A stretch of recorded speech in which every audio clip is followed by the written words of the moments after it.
El córner corto y el centro de Baeza. Justo la cacheteó Alfonso, va al rebote y le pega a Miguel. Atención, y está Marvin. ¡Gol!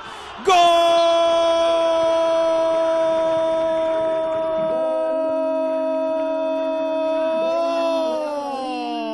Del Real Madrid. Marvin Olaguale solito para empujarla.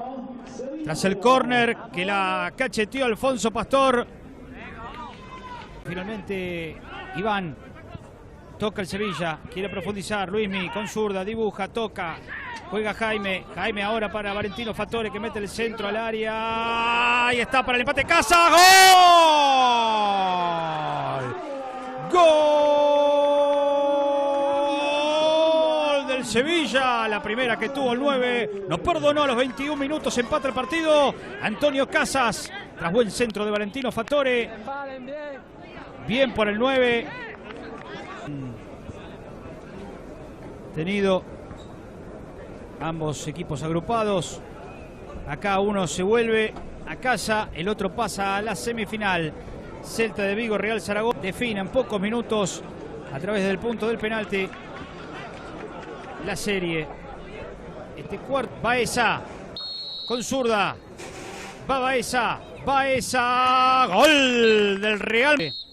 Alcedo, gol del Sevilla, 1-1. Antonio se perfila, corta carrera. Antonio, atajó Alfonso. Va Pavón, con pinta de pegarle duro y fuerte. Pavón, no a colocar, gol del Sevilla. Va Rodrigo, el brasileño de 18 años. Rodrigo, la pellizcó al fondo. 10 de campo. Aquí va Casas, muy recto, Casas, ¡palo! Orden del árbitro, va Mitzian, espera Alfonso, Mitzian, ¡gol! Vuelve a estar la ventaja el Real Madrid. Ahí va Paco, ¡gol!